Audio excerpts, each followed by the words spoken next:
Look what I have today. Some chicken marsala with some fresh mushrooms and some asparagus. Take a seat, get comfortable, come see how I made it.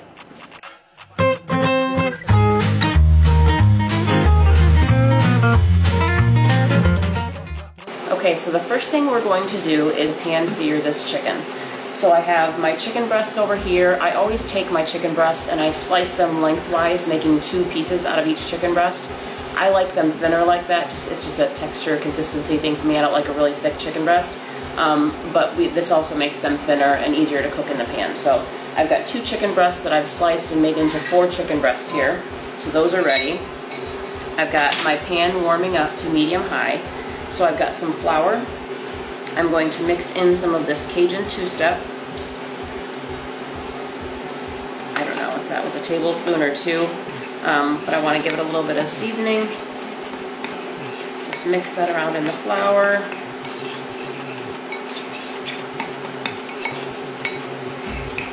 Okay. And so now, in my pan, I'll take the lid off, add a tablespoon of butter, and about a tablespoon of my extra virgin olive oil.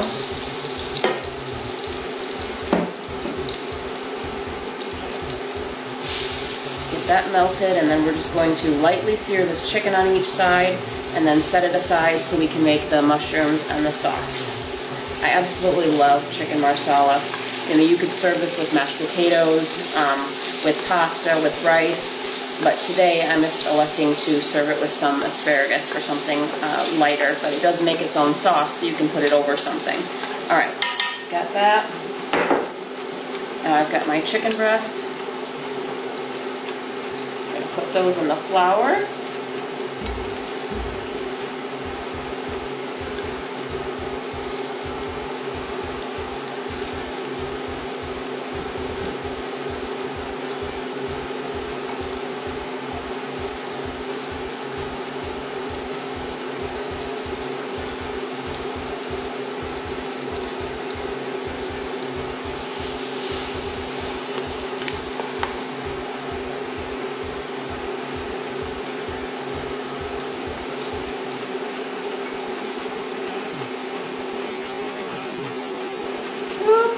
There went the flour. You know how it is in my kitchen. If I didn't make a mess, I didn't have fun. All right, last one.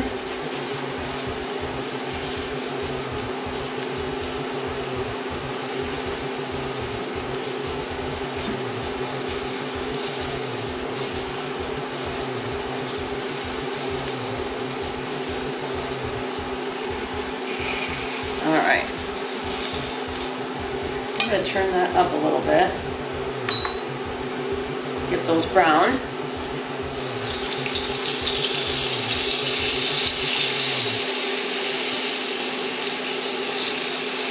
I'm excited to have this. I love chicken marsala. I haven't had it for a while. I love mushrooms. This makes its own sauce. Very excited to have this today. So I'm just going to let this go for a couple of minutes. Let it brown a little bit and then I'll flip it. Alright, I'm going to go ahead and flip my chicken. Don't want to cook it too long because we're going to be stewing this in this sauce that we're making. So, just giving it a little bit of sear on each side.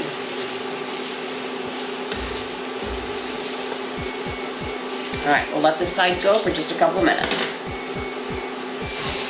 Okay, the chicken has been seared a little bit on each side. I'll go ahead and pull this off. This is a clean plate. This wasn't the plate I had my raw chicken on. But go ahead and pull this aside. And now we're going to make the sauce. Now I add a tablespoon of butter. Now I'm going to add some fresh garlic, always. About a tablespoon maybe. Okay, I have the butter melted and the garlic is in there, so now I'm going to go ahead and add in my sliced mushrooms. I love portobello mushrooms. Alright, just going to let this go for a couple minutes.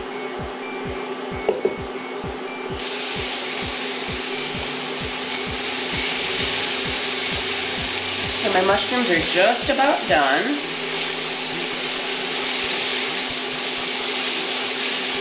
So now I'm going to add in my Marsala wine.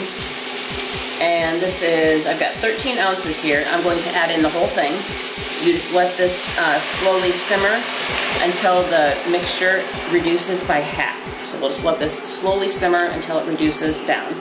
Go through and just kind of scrape your pan so all the little bits and flavors that are in this pan get put into the sauce.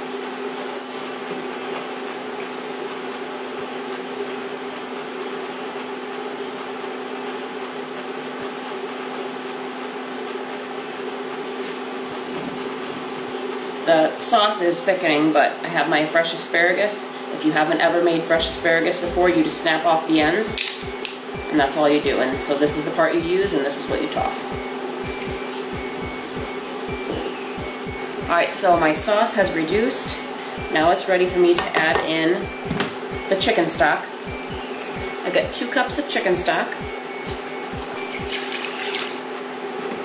And now we'll let this cook until the sauce thickens up a little bit. So now I'm going to take the chicken that we had set aside, bring it back into our pan, and you let this stew for about 7 or 8 minutes to cook the chicken the rest of the way through.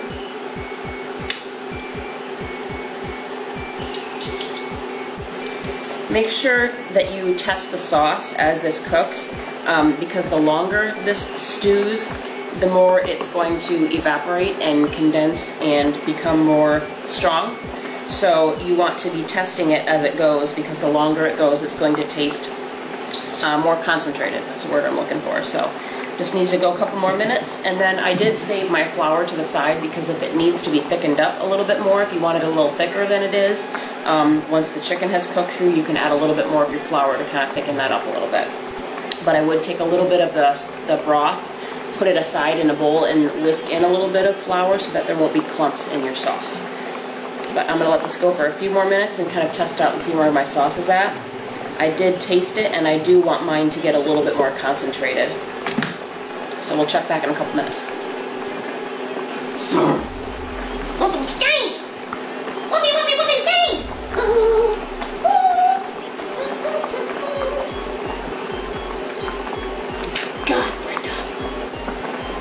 Alright, my timer has gone off for my chicken, so I am going to pull the chicken out briefly, just a couple of minutes to get the asparagus cooked up.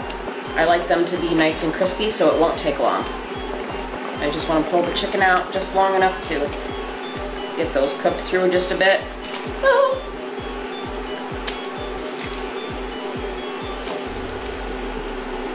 I'm going to pop on the lid, and this will only take a couple of minutes.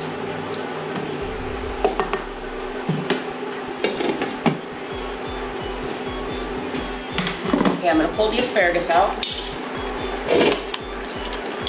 Didn't go very long. If you like your asparagus more soft and not crispy, it took longer than I did. I only did mine 84 minutes.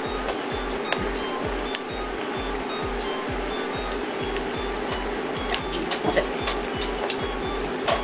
I'm going to go ahead and put a little bit of this Italian board cheese on top of the asparagus. Let that kind of sit there a minute. Now we'll get our chicken put back in here. A little over that. We'll get our chicken put back in.